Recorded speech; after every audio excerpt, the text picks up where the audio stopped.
Carta de Paulo aos Filipenses, capítulo 1.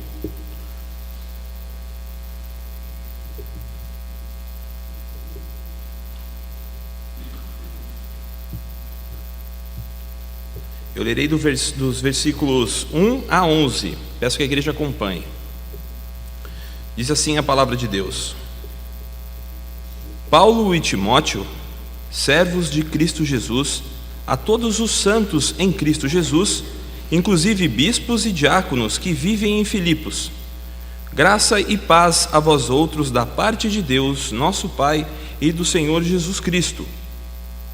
Dou graças ao meu Deus por tudo o que recordo de vós, fazendo sempre com alegria súplicas por todos vós em todas as minhas orações, pela vossa cooperação no Evangelho, desde o primeiro dia até agora.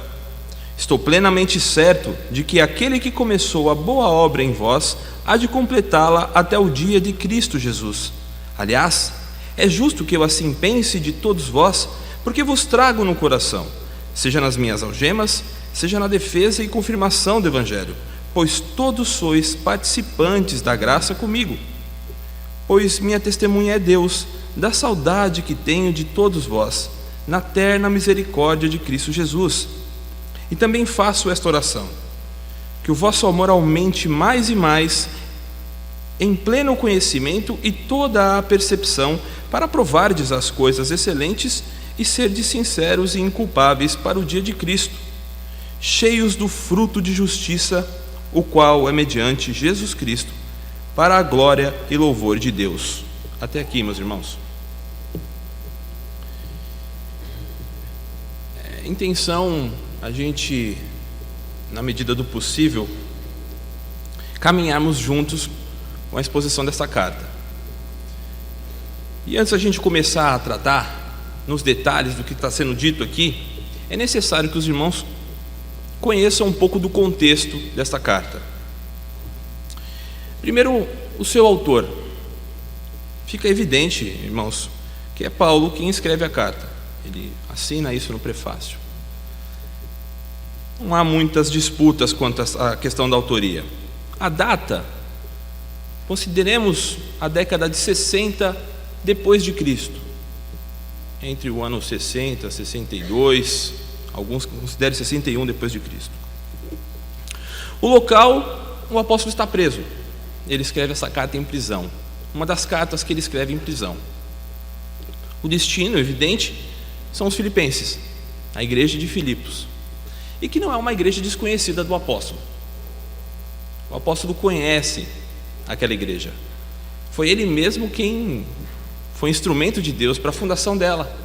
Os irmãos podem encontrar isso registrado em Atos dos Apóstolos, no capítulo 16, do verso 12 ao 40. O apóstolo Paulo conhece aquela igreja e os irmãos daquela igreja conhecem bem o apóstolo Paulo. E o motivo, meus irmãos? O motivo da escrita: é bem provável que Epafrodito, pastor daquela igreja, tenha levado ofertas da igreja para o apóstolo para que ele se mantivesse. Ele estava preso, era necessário a manutenção da sua existência. Então a igreja oferta para ele, e Epafrodito, ao levar essas ofertas, também comenta a respeito da igreja, de situações particulares que ela estava sofrendo, ou por uma questão de perseguição. Então, os irmãos vão notar isso no correr da carta, por causa do Evangelho do Senhor Jesus, e também por conta de um falso ensino que estava se introduzindo na igreja. Falsos mestres vinham até lá, pervertiam o simples Evangelho do Senhor Jesus, ao mesmo tempo que também descredibilizavam o apóstolo como apóstolo. Paulo conhecia aquela igreja, meus irmãos, e por isso ele ora. Na sua carta ele vai deixar claro isso. Inclusive é o tema do nosso estudo de hoje, da nossa pregação: motivos para orar. Então, resumindo, nós temos um apóstolo que está preso, que intercede pela sua igreja, que admoesta ela, dando conselhos de como ela deve proceder frente a essas dificuldades. Agora a gente pode tornar para o prefácio e dar continuidade na exposição da carta. Paulo e Timóteo, servos de Cristo Jesus, a todos os santos em Cristo Jesus, inclusive bispos e diáconos que vivem em Filipos. Graça e paz a vós outros, da parte de Deus, nosso Pai, e do Senhor Jesus Cristo. Irmãos, aqui nós temos um prefácio um tanto diferente dos prefácios que se os irmãos quiserem depois, nas suas casas, conferir. Nas demais cartas que o apóstolo se apresenta, ele sempre traz para si a autoridade apostólica. Ele diz ser ele apóstolo. No caso aqui não há necessidade. Aquela igreja o conhecia. A igreja o conhecia, assim como ele também conhecia. Sabia quem ele era. Ele não estava sozinho, ele estava junto com Timóteo. E se apresentam como sendo servos do Senhor. Percebam, meus irmãos, não há necessidade de formalidades aqui. É como um pastor falando com a sua igreja. E ele também direciona essa introdução já de cara, inclusive bispos e diáconos, às autoridades daquela igreja.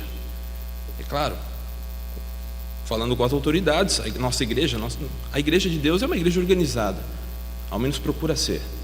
Deve acatar o que a autoridade diz, quando ela está em conformidade com a Escritura. O apóstolo dizendo, conversando com as autoridades, certamente eles ensinariam, passariam da maneira adequada para a sua igreja.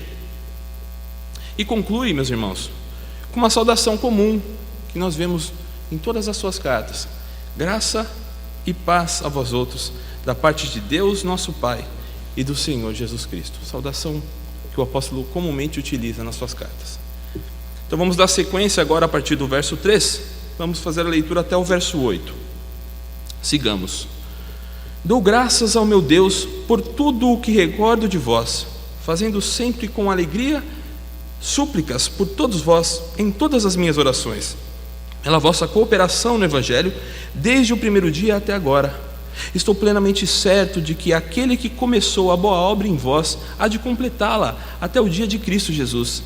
Aliás, é justo que eu assim pense de todos vós, porque vos trago no coração, seja nas minhas algemas, seja na defesa e confirmação do Evangelho, pois todos sois participantes da graça comigo. Pois minha testemunha é Deus, da saudade que tenho de todos vós, na terna misericórdia de Cristo Jesus. Até aqui, irmãos. Queridos, o apóstolo começa dizendo que ele dá graças a Deus por causa dos filipenses. Veja lá no versículo 3: dou graças a meu Deus por tudo que recordo de vocês. Como disse no início da introdução, o apóstolo foi quem fundou essa igreja. Ele conhecia os filipenses e ele dá graças. Mas graças por quê? Dá uma olhada no versículo 5. O que o apóstolo recorda? Pela vossa cooperação no Evangelho desde o primeiro dia até agora. Aquela igreja, meus irmãos, cooperava, tinha uma fé operosa e deixava evidente isso. E era dessas coisas que o apóstolo recordava. E não apenas isso, ele ainda diz como fazia isso. Veja, verso 4: fazendo sempre com alegria, notem a alegria, súplicas por todos vós em todas as minhas orações. É claro, meus irmãos, que o apóstolo está dizendo, se ele se recorda de uma igreja que tem uma fé operante, que trabalha, que deixa evidente que serve ao Senhor Jesus, aqui o apóstolo também suplica para que Deus faça com que eles permaneçam desse jeito, que os guardem dessa forma, que eles perseverem desse jeito, desta forma, operosos na sua fé, que contribuam para o Evangelho do Senhor Jesus.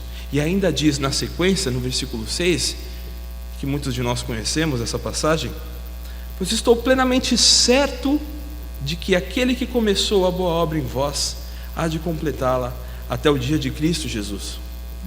Queridos irmãos, aqui nós precisamos ter um pano de fundo. No capítulo 2, logo mais, o apóstolo dirá que tanto o querer quanto o realizar é obra do Senhor. E aqui, irmãos, essa cooperação dos filipenses com o Evangelho é uma evidência de que é Deus quem começou a boa obra neles. E aqui ele traz para os filipenses estarem confiantes em Deus, de que Ele, o Senhor que começou a boa obra neles, certamente haveria de completar até o dia do Senhor, até o dia da volta de Cristo, até o fim. Confiem no Senhor, em outras palavras, meus irmãos. O apóstolo está dizendo: se vocês que cooperam com o evangelho do Senhor Jesus, vocês que têm uma fé operosa, confiem em Deus, independente das dificuldades que vier, porque Ele certamente completará o que Ele começou em vocês. E aqui caminhando, no verso 7 ele diz assim ainda: aliás, é justo que eu assim pense de todos vós, porque vos trago no coração, seja nas minhas algemas, seja na defesa e confirmação do Evangelho, pois todos sois participantes da graça comigo. Aqui, irmãos, pensemos juntos. Por que tudo isso? Porque o apóstolo, irmãos, tinha consciência de que os filipenses participavam desta mesma graça, da mesma graça de testemunhar do Senhor. E aqui, quer seja entre algemas, quer seja na defesa do Evangelho, o apóstolo trazia essa igreja no seu coração. Olha o carinho que o apóstolo tem por essa igreja. Ele traz a igreja no seu coração e se recorda disso, daqueles irmãos, da sua operosidade.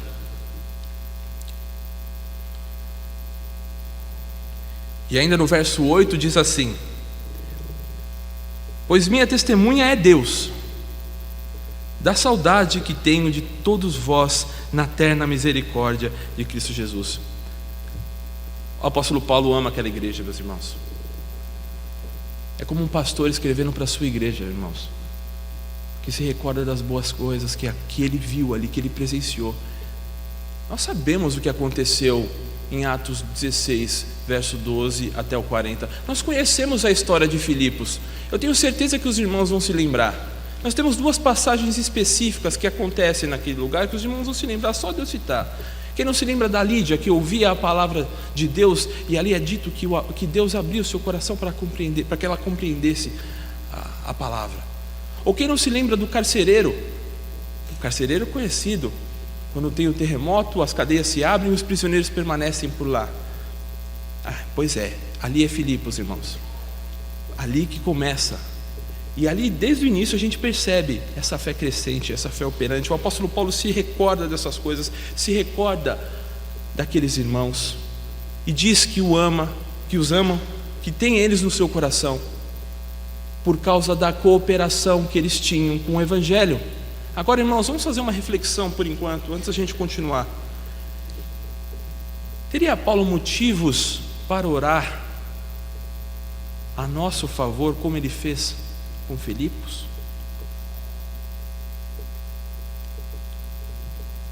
Teria o apóstolo Paulo motivos para orar pela igreja de Santo André? Pela ação, pela cooperação no Evangelho do Senhor Jesus, irmãos? Com essa alegria que ele faz? É reflexivo, queridos. Pensem nessas coisas.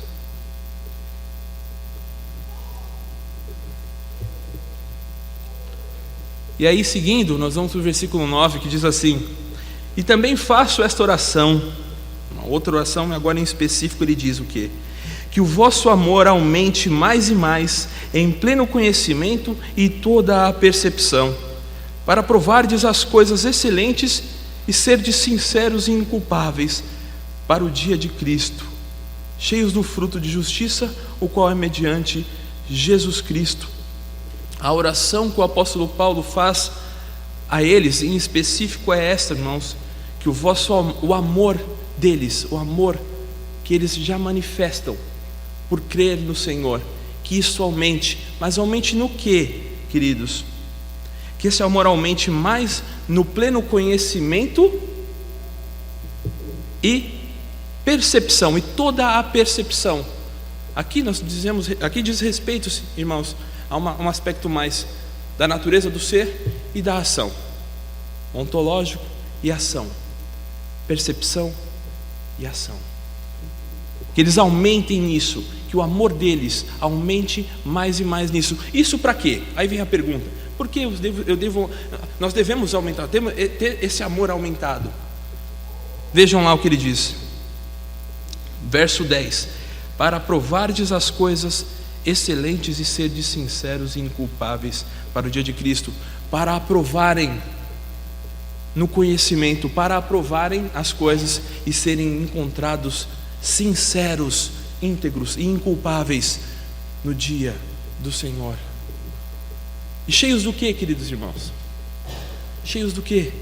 Veja lá, verso 11: cheios do fruto de justiça, de bons frutos, irmãos, cheios do fruto de justiça, no qual não é feito por mérito, não é feito por obras, independente de alguma coisa, mas que é feito, é mediante a Jesus, o Cristo, irmãos. Que essa igreja seja encontrada dessa forma no dia do Senhor, íntegra e sincera. Irmãos, e tudo isso para quê? Qual a finalidade disso tudo?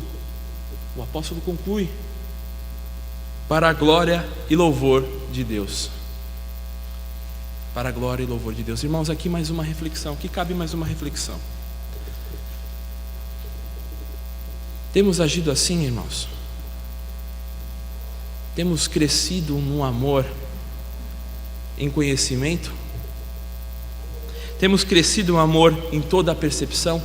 Temos crescido de modo tal que sabemos discernir as coisas boas das coisas más?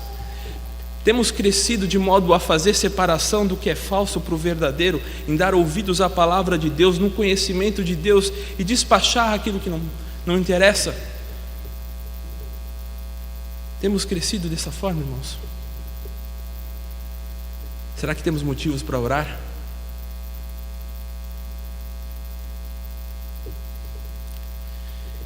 Meus irmãos, minha oração, nossa oração é para que o Senhor nos abençoe e nos faça íntegros, inculpáveis e sinceros, para que nós sejamos encontrados cheios do bom fruto no dia da manifestação de Deus, e tudo isso para a glória dele. Deus abençoe a igreja.